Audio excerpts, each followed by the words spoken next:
I got the PowerPoint. Hi. It's good, but that's unfortunately that first PowerPoint, that first slide is not the first truth. First slide. There it is. Beautiful. Yep. Yep. You got it. You got it. Okay.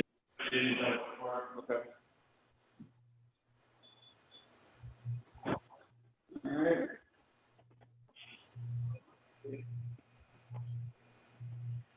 There we go. All righty.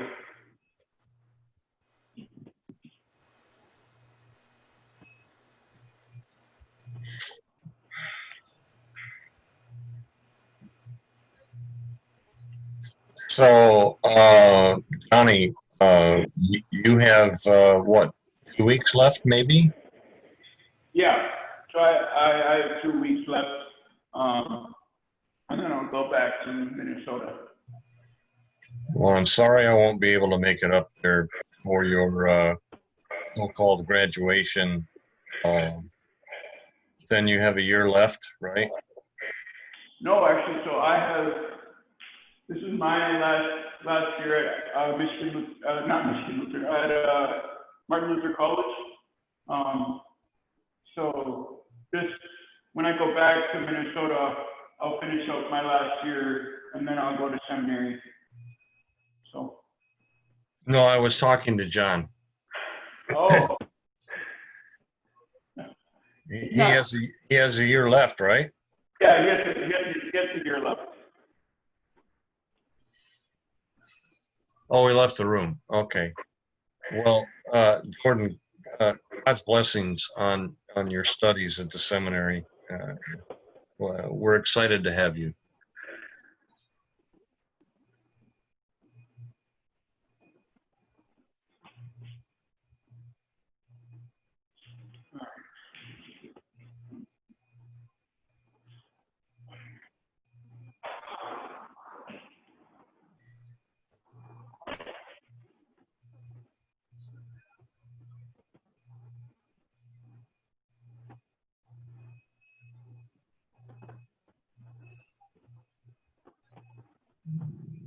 Everybody's gone.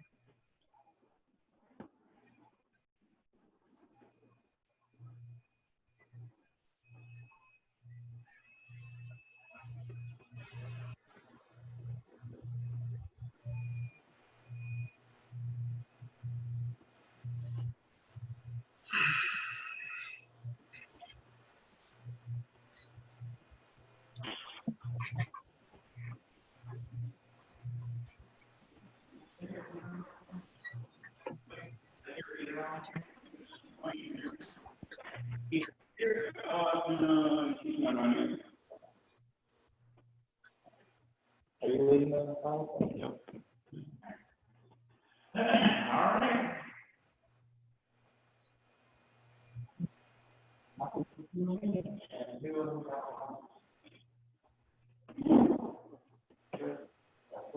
Kurt's online yet.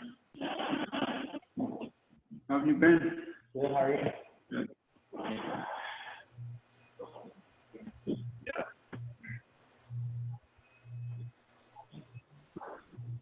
So does it up to you lately? Just I've been preparing for Sunday mostly. I play for church, so it's been most of my week. And then just singing. Yeah.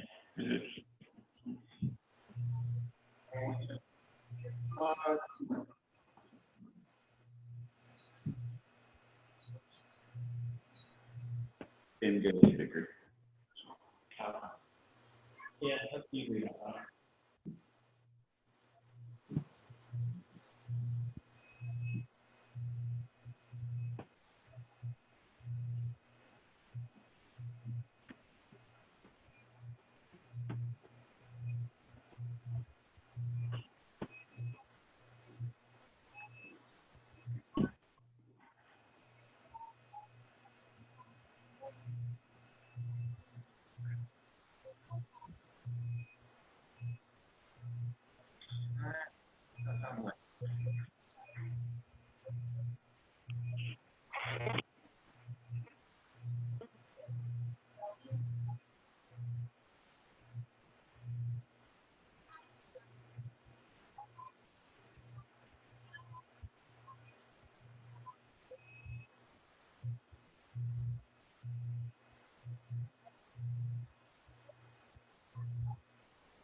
Check one, two.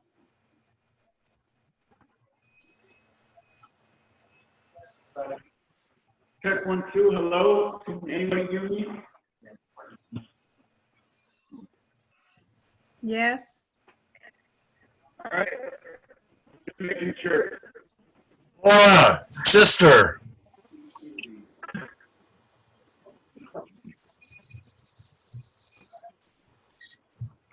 You're on mute.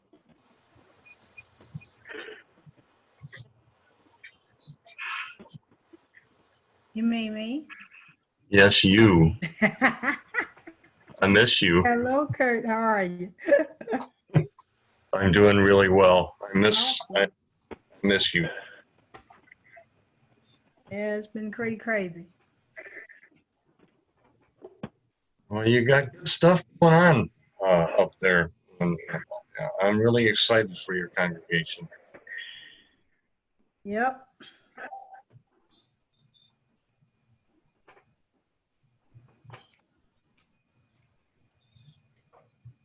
Hey, Kurt.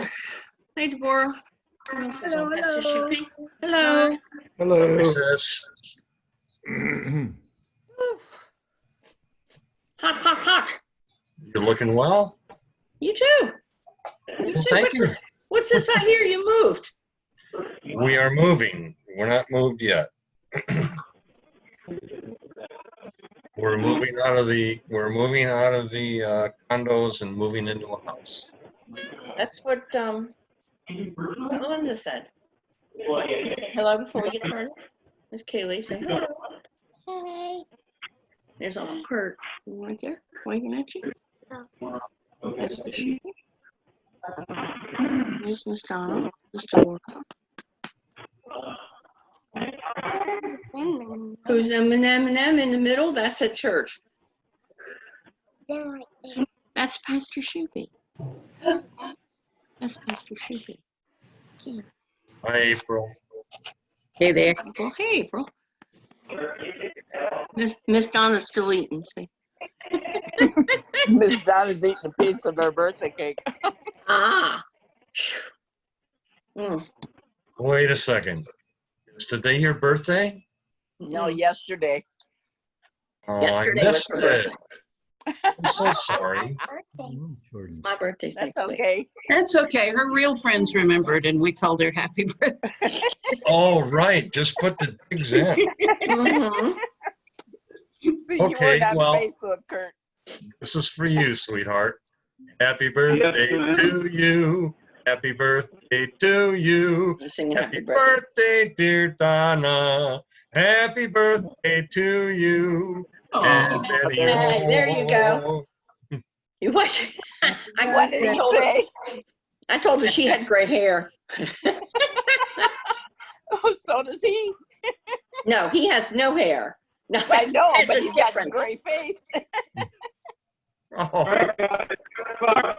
Let's get started. Okay. Tonight we're going to go through what you see on your screen, hopefully it's 110. And I'd like to start off. Oh, you're Can't breaking up. understand you.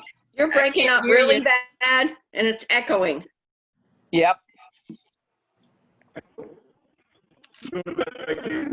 Sorry about that. Pastor kicked me out of the room so you can blame him. it's really hard to hear you, Jordan. You may have to get closer to the speaker. All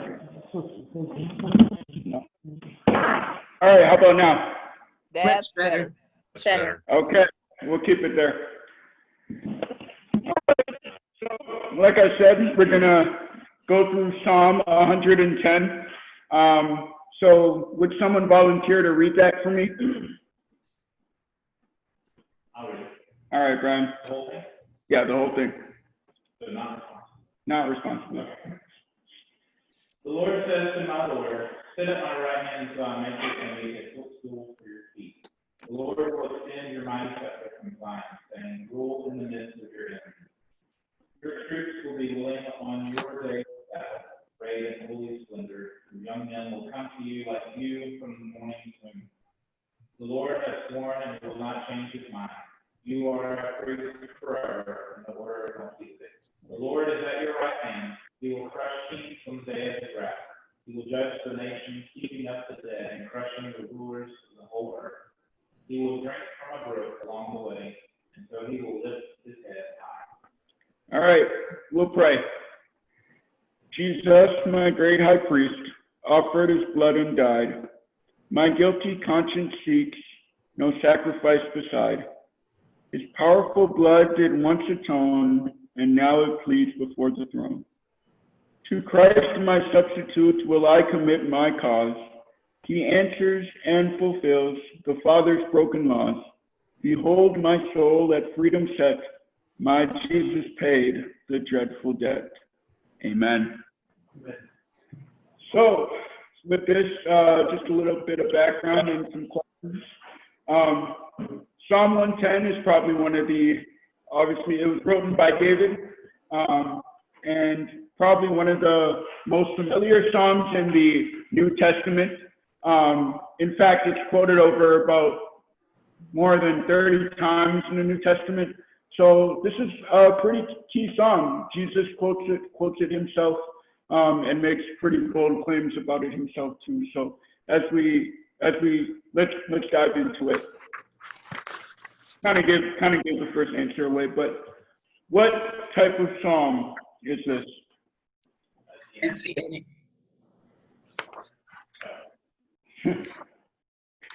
Brian says messianic. Anybody else want to challenge?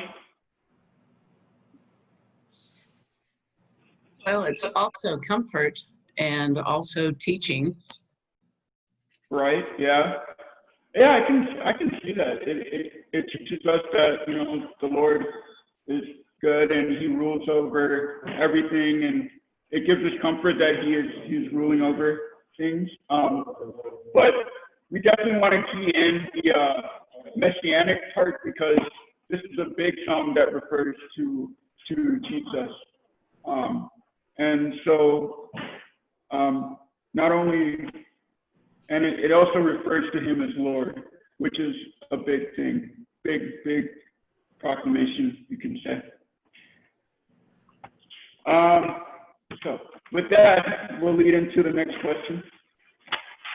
So in verses 1, David is the greatest king of Israel, calls the Messiah his Lord in Luke 20:41-44. And Jesus quotes this psalm out to the Sadducees, the religious leaders of the day. Then Jesus said to them, "Why is it said that the Messiah is the son of David? David himself declares the book of Psalms. The Lord said to my Lord, sit at my right hand until I make your enemies a footstool for your feet." David bluntly calls him Lord. So with that, how then can David be David be Jesus' son? No, Jesus be David's son. What point was Jesus making by quoting the psalm to them?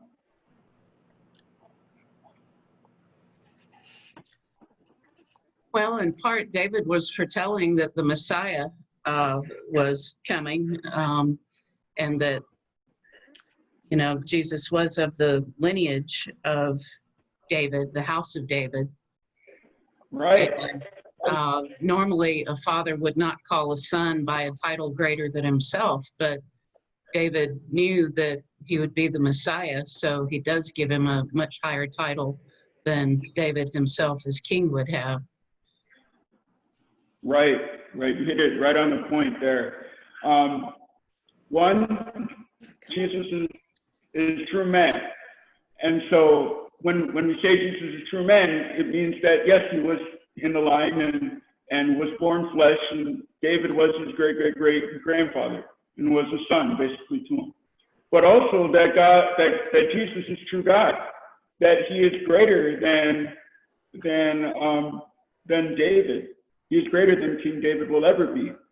And I mean, in the Hebrew, it says Lord, but that Lord means kind of like master. And so it's just crazy to think that Jesus, that David says Lord, who is Jesus, and Jesus being that master of us all. And that is just crazy to think about. And also another point, that, the Jewish teachers also referred to the coming Messiah as the son of David. So that was also a term used for a lot in the Old Testament as well. And Jesus is the only one that they've been waiting for. I mean, they've had the Old Testament. They've seen the Old Testament. They've read it a bunch of times, especially Jewish leaders. They've looked at it, and now he's alive. He's right in front of them. He has been right in front of them in flesh. So, and that's basically the answers to that. So the next question. Sadly, there are many false teachers today who deny the divinity of Christ. Can we name some of them? Maybe there's some of them. Mormons. What'd you say? Islam. Jehovah's Witnesses. Anyone else?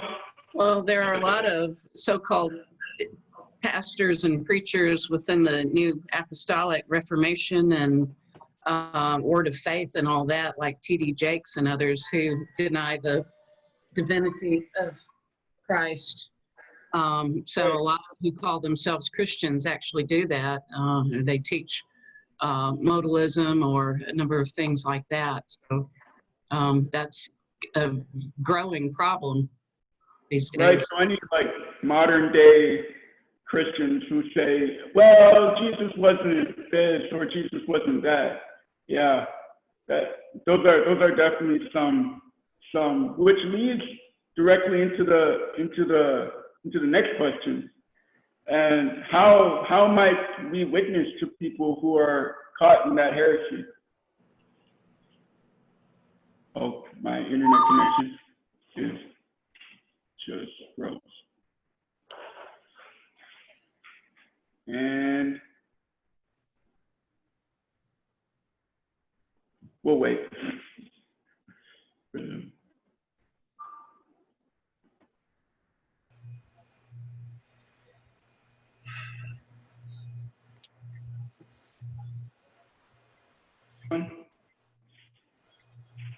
Nobody else is going to talk?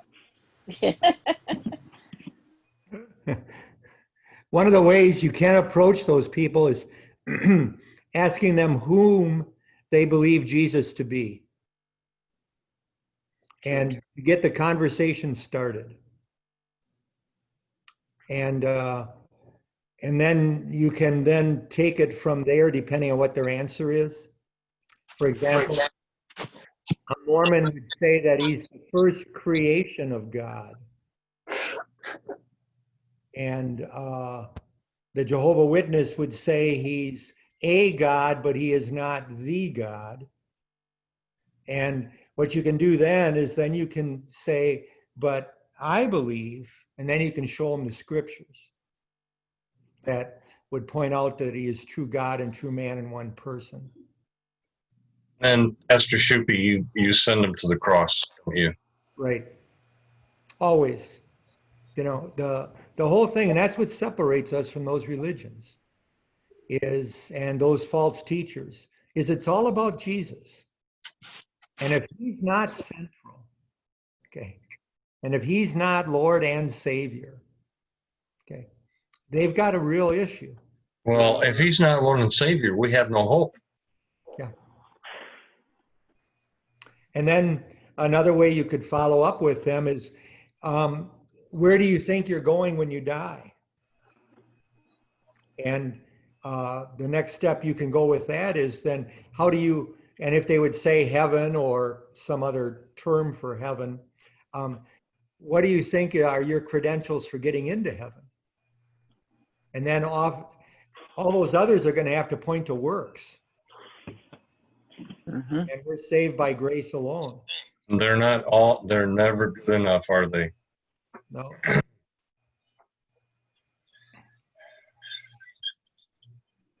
A friend of mine who is, he's just retired now, but he used to always say to the Mormons, "You sound tired."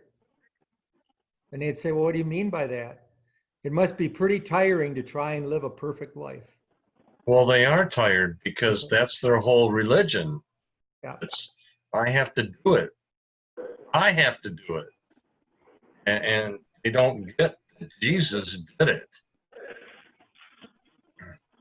In my morning Bible study, confessional study, I'm reading the apology to the Augsburg Confession, and today's was on justification by faith, and pointing to the difference between those who are going to elevate the law over the gospel or elevating the gospel over the law.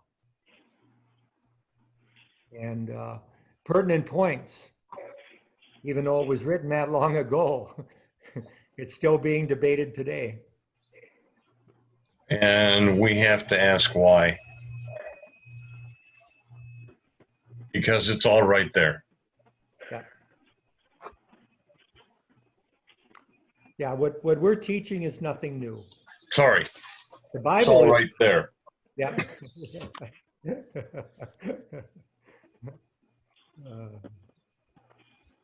Is he back yet or not? Yeah, I'm back.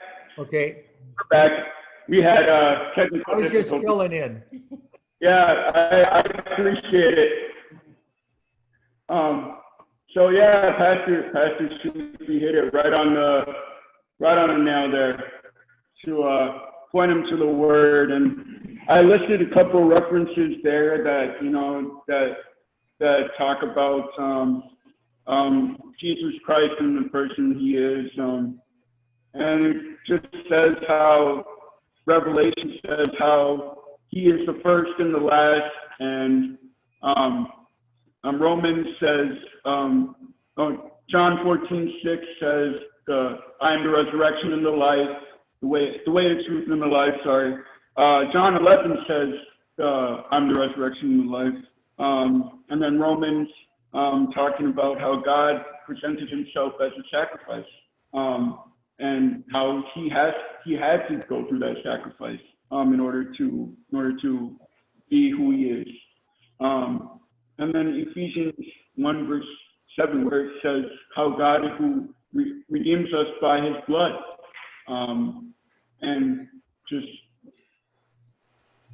simply put, that in order for us to, in order for him to be God and be true man, and to be Christ in himself, he had to shed his blood for that. So, all right, we'll move on to the next question. All right, so why was the message that the Messiah was the true God an important message at the time that David wrote this psalm, as well as the time of Jesus and down to today?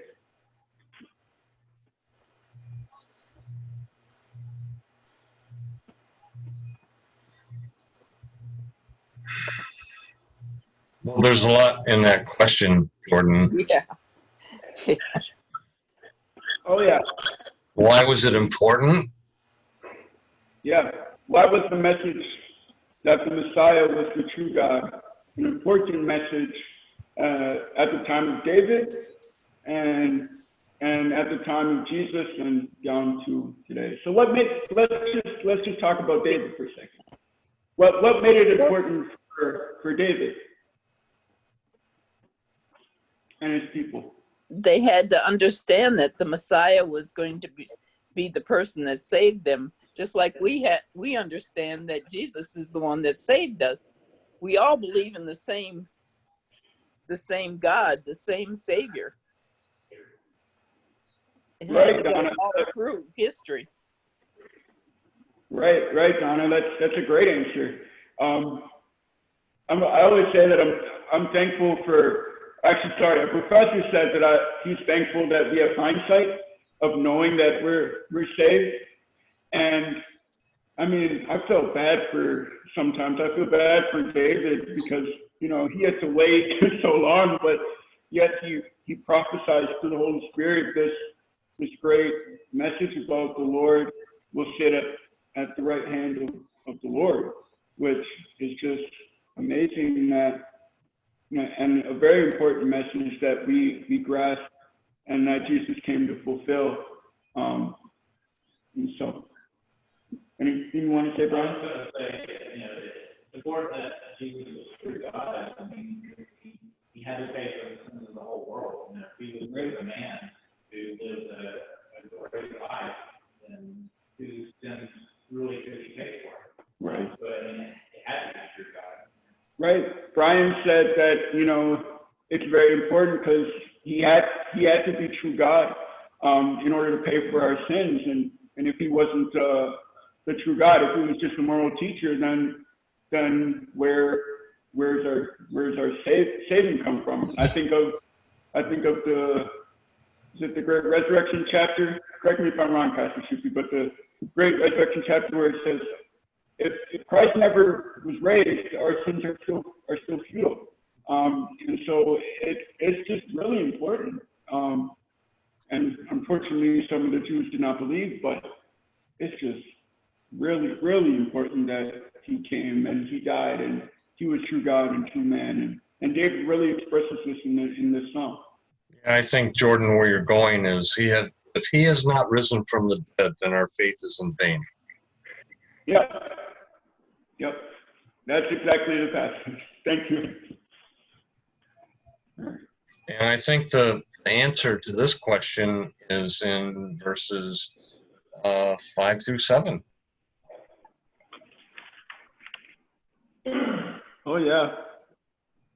Yeah, where he says he'll judge nations, he will come and bring wrath on you, and the day of wrath, and all these negative things. But then he will drink from a brook beside the way. Therefore, he will lift up his head. Right, right.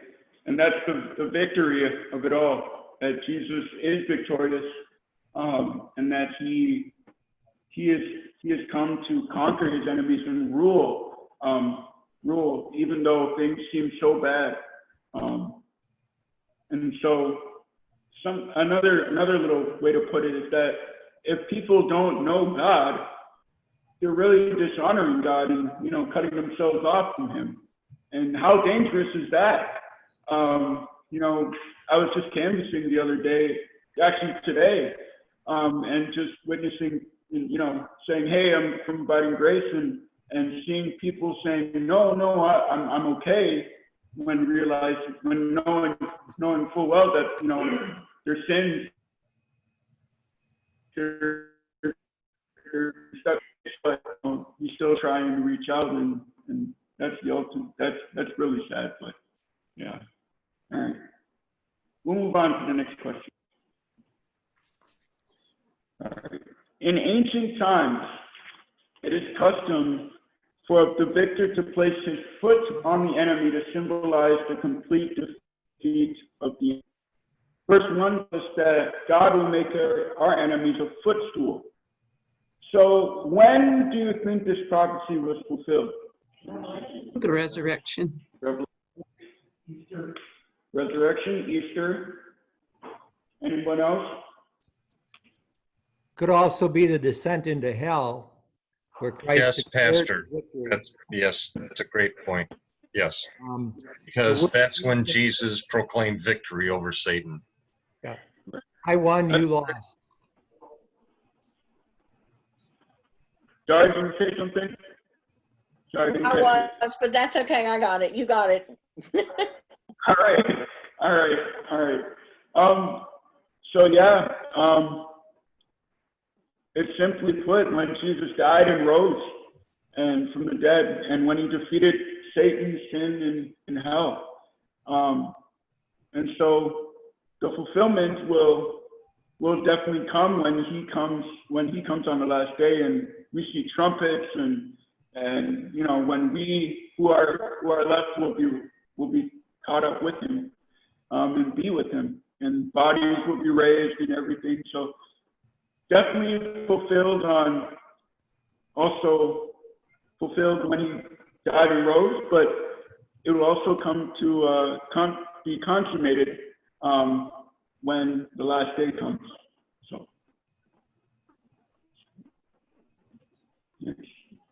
in verse 2, the Lord promises to extend the reign of Jesus, and that he will rule in the midst of his enemies.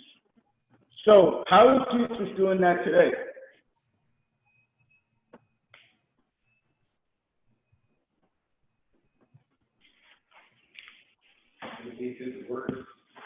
Right? Through the word. One person said through the word. Anyone else? Well, he's still Lord of all and Savior, and nothing the enemy can do can change that. The victory's already won. So, and those he has saved and is saving are saved, and there's nothing the enemy can do about that. And more continue to come into the kingdom. Thank the Lord. So, the enemy can't prevent that. Yeah, that's true. Brian, anything? Yeah, if God's kingdom rules in our hearts, right? I mean, we live amidst this sinful world. I mean, in that respect, the church militant is ruling in the midst of the world, in the midst of enemies.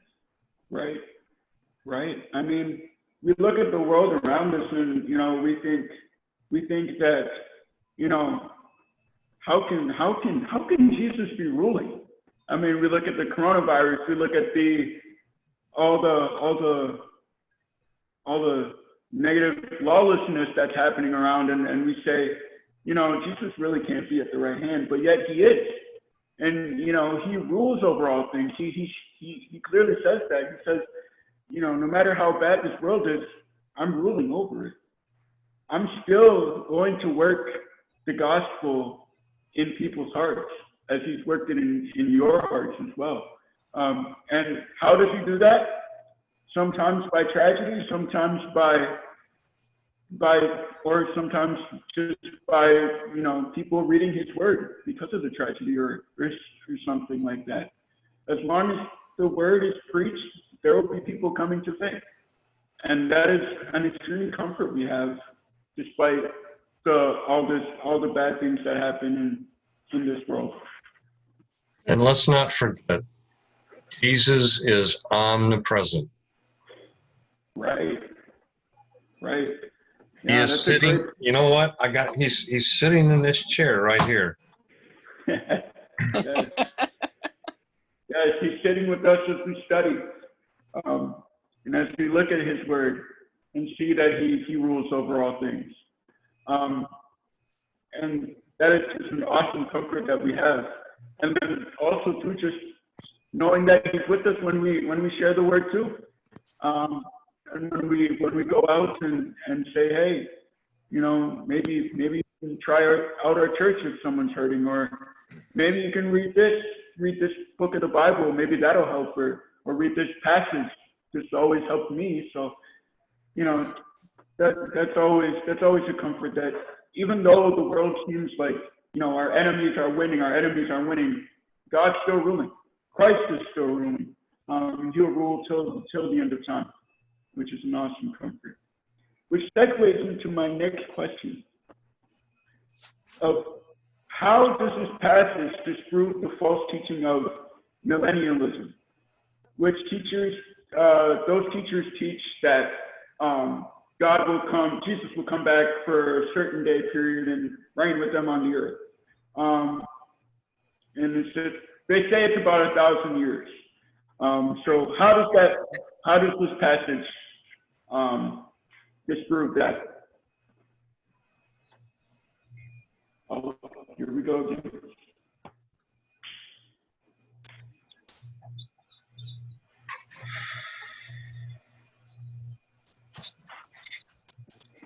Anyone answer?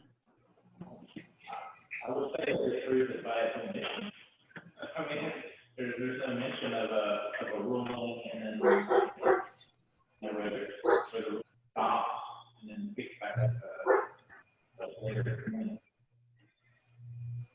Right. Anyone else? Let's take a look at verse 5. Verse 5, okay. He will crush kings on the day of his wrath. He doesn't say when that's going to be, does he? No, he does not. He just says, whenever the day of wrath for those who don't believe, and for us it'll be the day of humility. And Kurt, you got ahead of me because that was a question for later. Oh, sorry. We can talk about it now. So basically, like you said, Kurt, the day of wrath is coming for those who teach anything false against God's kingdom and what God's word truly says, and that the millennialism, those people, you know, all we need to do is to get them the word and say, this is what God's word says. It doesn't say specifically 1,000 years. It just tells us. I think back to Revelation. And Jordan, the danger about that teaching is that, well, I've got some time left before I have to turn it around. Right. Yeah.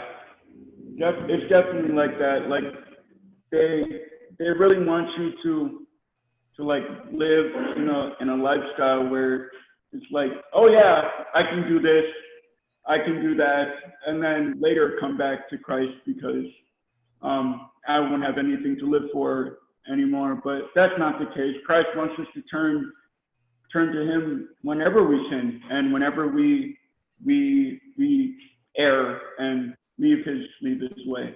And let's think about the man who had a barn and he tore it down and built bigger ones. And then that night, his soul was taken from him. Right. That's a great point. Like, you just think God's grace is limited, as much as we don't want to say it is. I should rephrase that. God's time of grace that he gives us on this earth is limited, but his grace is unboundless, and that's why we want to help these people who teach this teaching. There's other dangers too connected with millennialism, such as a battle still to be fought, which they would call Armageddon. But Right. Armageddon happened on a Friday afternoon about 2,000 years ago. And Christ died on the cross. That was the ultimate battle. The battle's already been won. And so the danger here is that a person's comfort and assurance is kind of left hanging a little bit. Is there a possibility that we could lose that Armageddon? No. By the way, Armageddon is just the plain of Megiddo. And you have to realize that in biblical times, especially first century, before Christ came, they set up a time and a place for a battle. Their warfare was altogether different than ours.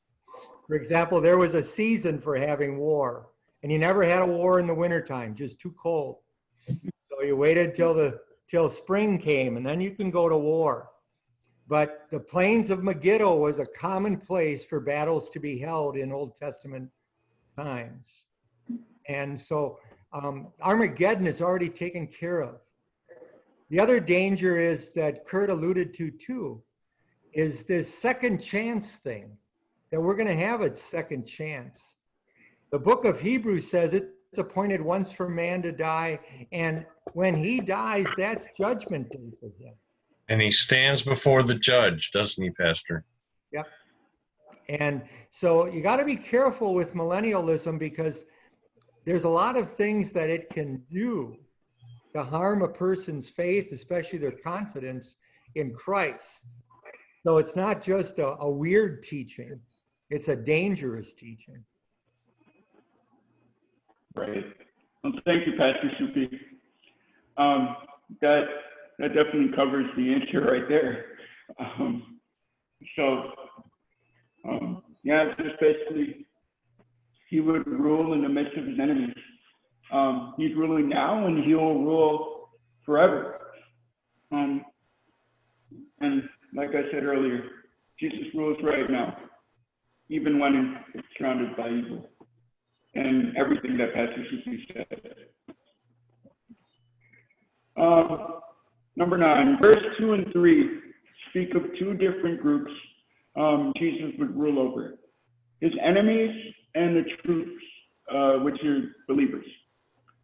So describe the stark difference in the reactions of those two groups on Judgment Day. And I'm going to cite this passage, Philippians 2, verses 9 and 10, where we see that everybody bowing before God, even in heaven and on earth and under the earth, will bow. So describe the stark differences, the two big differences.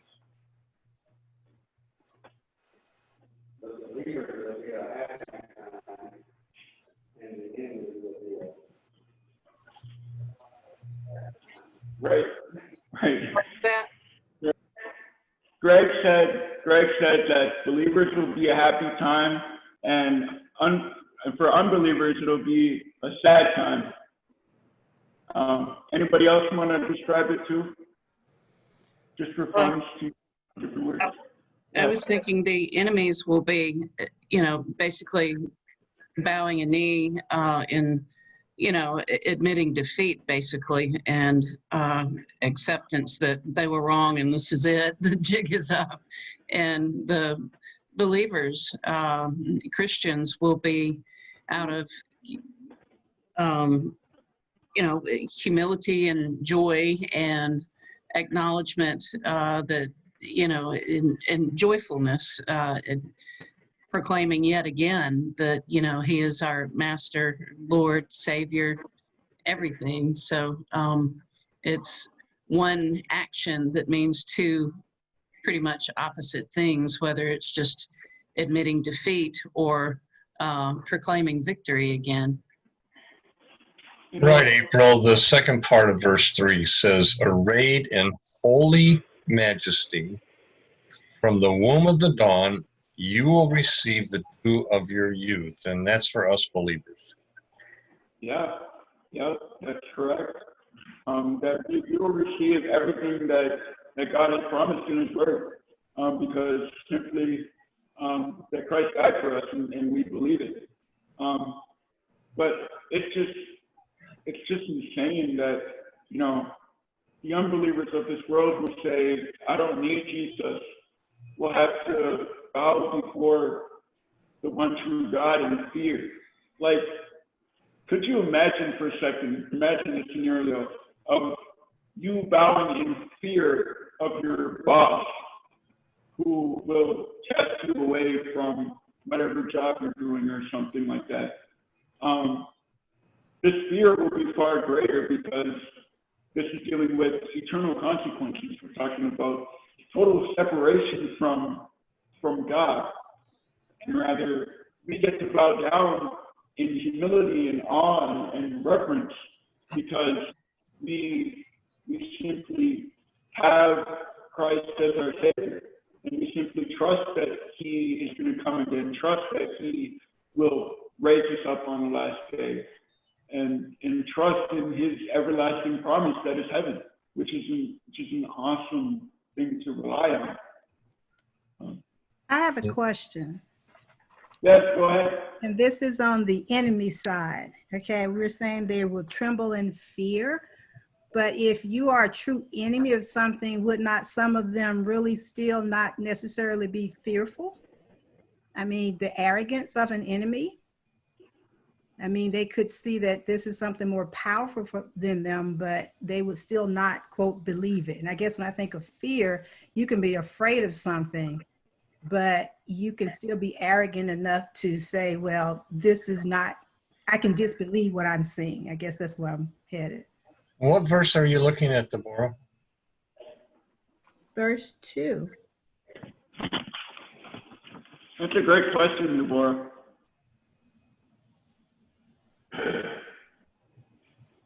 I kind of think about it like during the time of the flood, the whole dang world was rotten except for one family, and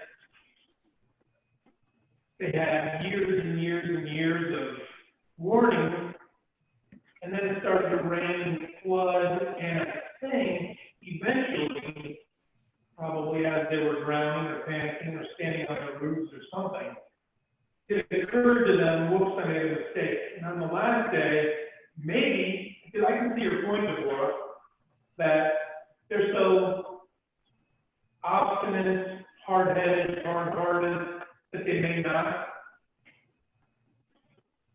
care, or maybe they're so arrogant they won't even be afraid. I don't know that, but You're breaking up, Jordan. You're breaking up. okay, I'm done. Yeah, so Joe was saying how we might get to the last day and people might not be afraid until they finally till their very last moment. But then, as Joe was saying, a passage came to mind that everyone's going to know, no matter when he, no matter what time he comes. People are going to know that he is here. It's not going to be anything quiet like his birth. Thank you. So I mean, people will see him, and so I guess their reaction, because it'll probably sink in once they see him, will be trembling with fear because they know I think at that time they will know that their destination is hell, unfortunately. Well, Jordan, the passage says that every knee will bow, right? Right. Not every knee that bows will be going to heaven. Right. Says, And I guess that's the point I'm trying to get to, is that just because you are fearful and you're bowing doesn't necessarily mean that that unbeliever will go to heaven. right. Think about Right. recognizing power, but you still don't respect it. You Right. don't accept it. And that's They'll have no choice but to bow. right. Yeah, They're going to be exactly. bowing. They're going to be bowing as defeated Mhm. enemies of Christ. We'll be bowing in awe of our victor, namely Jesus Christ. Mhm. And that'll be the difference. People will be still damning God when they're in hell. Yeah. The very sad, Damning and damning and damning. and Right. the very sad thing is they're going to be in hell with their sins forgiven. What damns them, there's only one thing that damns a person, and that's unbelief. And so their sins are going to be forgiven. And we'd think, well, wouldn't they have a change of heart then and say, well, I messed up? They're still going to blame God. They're still going to blame God, even in hell. Not that it does them any good, but you're right. You're right, Deborah, that those people may not have any fear of God, even though they're in torment. And I guess I'm thinking of fears because we are believers. And so I'm trying to think of this broader in terms of a person can, like you say, we know what happened to them, but there will be those people who still will go to hell. It won't be like he's here, they have finally seen the light because he's here, but that won't save them. Am I wrong?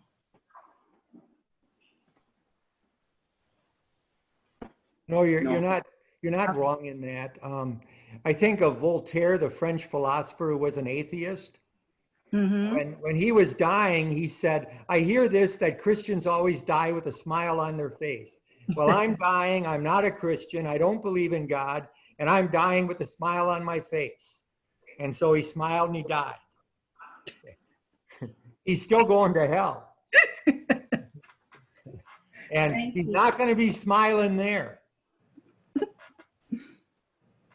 No. That has been my message for several weeks.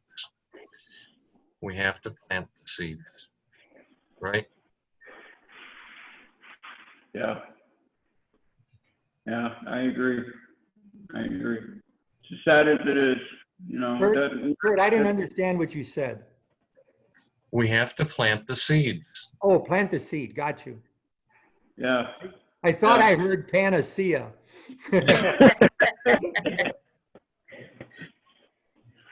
Right. So- Yeah. That's okay. No, those aren't panaceas. Those are false things. We have to plant the real seed. Yeah, that's what I heard too. That's what I was waiting to see what was gonna come up with that. See if somebody was gonna say anything. And that's up to us. Okay? Yeah, that's our job. Yeah. Yeah. And that's what God has given us to do, and we take it and we run with it. And we hope that, the word doesn't fall on rocky soil, but it falls on the good soil and plants in their hearts so that we can water it too. I read a quote the other day, and I can't give it to you verbatim, but it was written by an atheist. And he said, how great your hatred must be for somebody when you know the truth and you will not share it. Oh, wow. We should take that to heart. Mhm. Yeah. Yeah. Yeah, I can think back to a lot of times where that's happened to me. I'm sure it has happened to you guys as well. But yeah, that's just just something that, you know, you just gotta get over that part and ask for forgiveness, and surely we're forgiven. And then we go back and try it again. So, all right. With that, we'll move on. Great discussion, guys. In verses 1 to 3, Jesus is described as a king. And in verse 4, he as a priest after the order of Melchizedek. We're not going to actually read, but if we read Hebrews chapter 7, that's the big exchange between Melchizedek and Jesus, and they compare how Melchizedek was both king and priest, and how Jesus is also our king and our high priest who made the one sacrifice for all. And then Genesis 14 is also talking about Melchizedek and how he was king of Salem, but also priest appointed by God. In what way was Jesus like Melchizedek? I kind of gave it away, but in what way? Yeah, priest and king. What other things? If you think back to Melchizedek. Well, I remember it says about Melchizedek, he had neither mother nor father, and that Abraham paid his tithes to him. And of course, Jesus had an earthly mother, but God, of course, was his father. He did not have a human biological father. Tithes weren't paid to him, but to his body, you know, the church, for his work. Good. Brian, were you supposed to say very same thing? Good. Melchizedek kind of shows up and disappears. He has like no beginning and no end. Right. Good. Wasn't Melchizedek called the high priest? Mm-hmm. Yep. So then, that fits right in with Jesus as our high priest. Right. Melchizedek was neither from the tribe of Levi nor from the tribe of Judah, because during the time of Abraham, they weren't born yet. You don't have Jacob, Right. 12 sons, and all of that. And yet here's a priest of the true God from a nation other than a Jewish nation. And so that too, Christ was not from the tribe of Levi, he was from the tribe of Judah.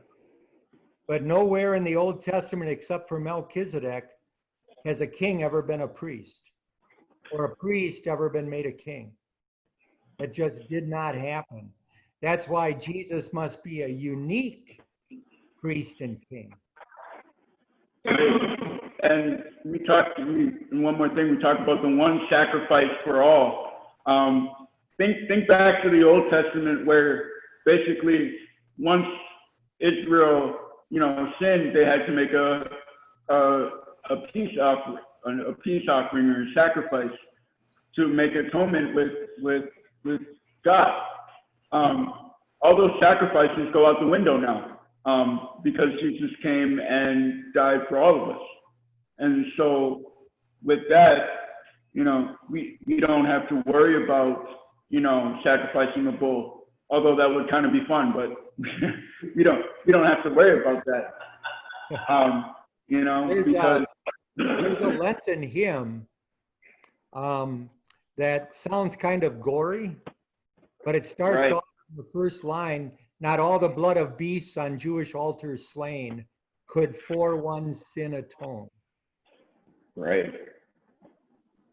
There is no forgiveness without the shedding of blood, but the blood that was shed for forgiveness was always pictured in every one of those sacrifices, was intended to point them to the coming high priest, namely Jesus Christ. But the blood of those animals didn't pay a single amount of the atonement needed for the forgiveness of sins. It only pictured that coming in Jesus. Right. Right. And with that, we're going to segue to, so I want you to imagine for a second that you're seated beside the hospital bed of a loved one. It appears that the time is drawing near for when God will take that person to himself in heaven. So you start to read out that Psalms out loud to comfort and strengthen the faith of your loved one. And so you come to Psalm 110, and you stop to point to verse 4 as special words of comfort. What might you say for the loved one? What might you say to the loved one at that particular time?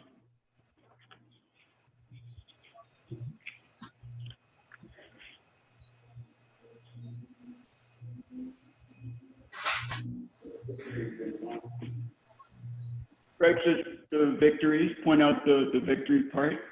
Yeah, I'll point out that too. Anyone else? Come on, Darlene. It's been almost a year ago that I visited a man in the hospital who I visited him on Wednesday, died on Friday. But when I was there, he kept breaking down saying, "Will God still take me to heaven?" And he was playing back all of the sins in his life. The man was 92 years old. So that's a lot of playing back in his mind. And that's why when you look at verse 4, what did God say? Son, be of good cheer, your sins are forgiven. Does God go back on his word? No. No. No. God's word is what places us in heaven. Because it's through God's word that the Holy Spirit brings us to saving faith.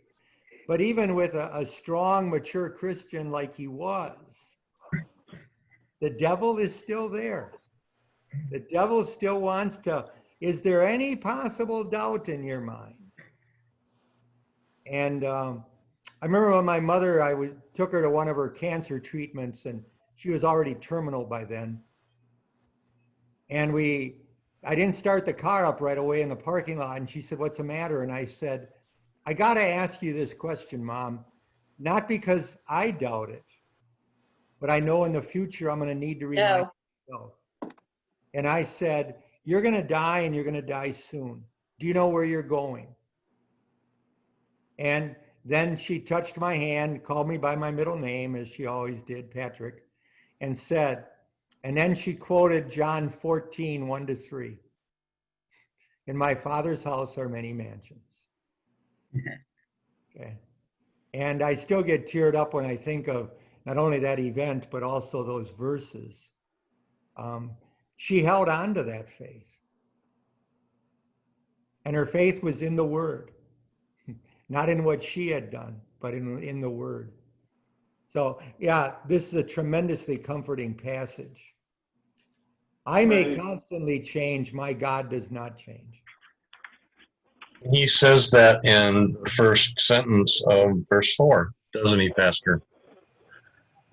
The Lord has sworn and will not change his mind.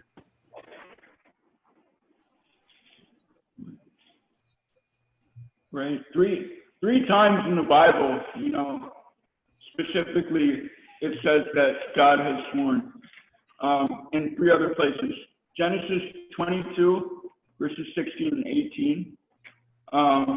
Isaiah 45 and 23. And Amos 6, verses 8. And when I read that, it just gives me chills. Because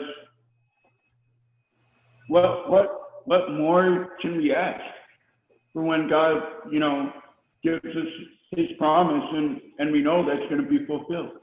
Especially if it's a promise of the Savior, especially if it's a promise of eternal life. And that's what I get out of that sentence. Right. Right.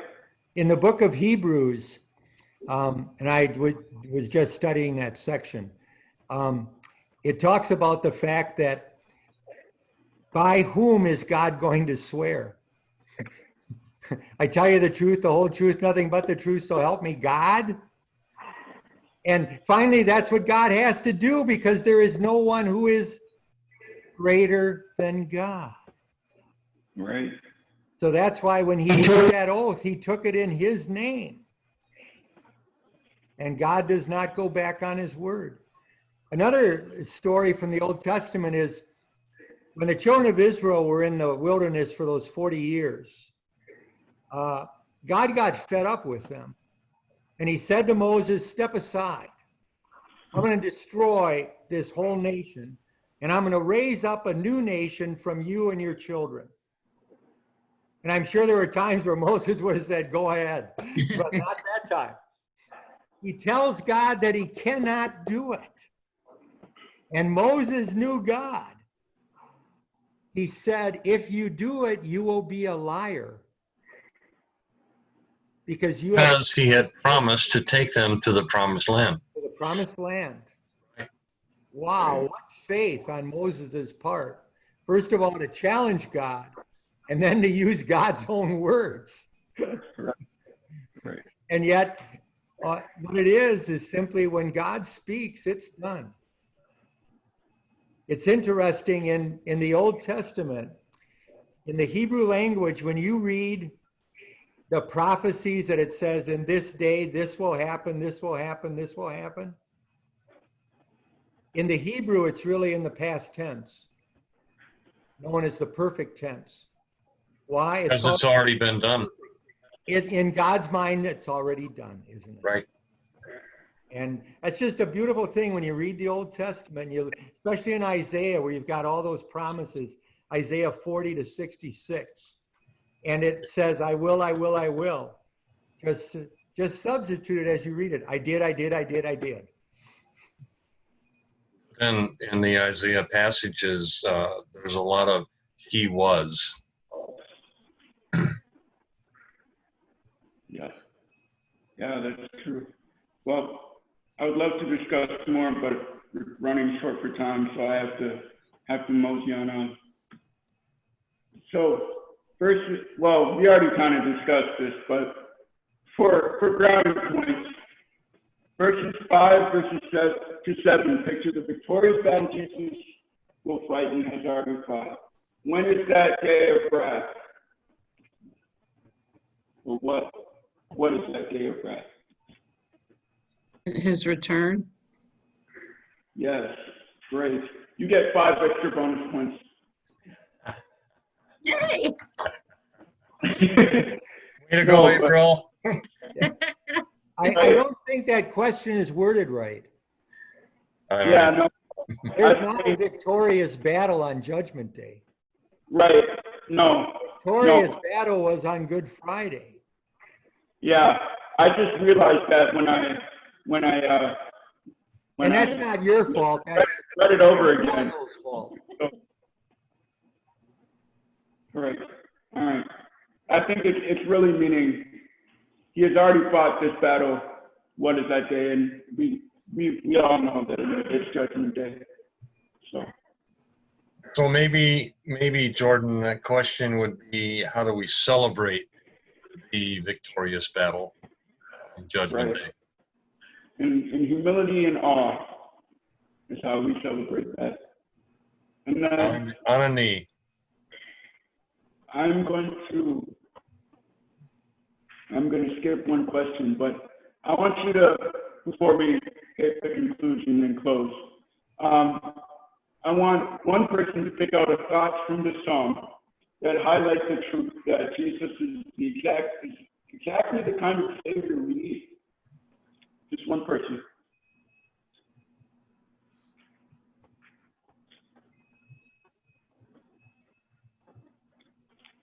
Anybody can take it.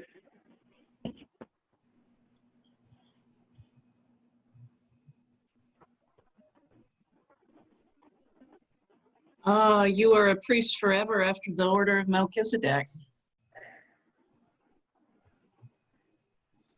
Yeah, That's a great thought, to know that, you know, Jesus is our great high priest who sacrificed once and for all, who gave his life, who died, but is not only a priest, but also a king. And to know that he is our high priest and king, and the one who will come again in glory to rule forever, and is ruling forever. And so here I'm going to close with our conclusion and our prayer. And the conclusion says that Jesus was a unique figure in history. He was both God and man in one person. He was also a king and priest. He rules now and will win the final victory over our enemies on Judgment Day. His troops, or believers, meanwhile, rejoice to be a part of his army. And what comfort that is. You know, I've said it all through this Bible study, what comfort it is to know that we're part of the believers, and to go out and continue to share that gospel. And so with that, we pray, onward then, ye faithful, join the happy throng, blend with your voices in the triumph song. Glory, laud, and honor unto Christ the King. This through countless ages saints and angels sing.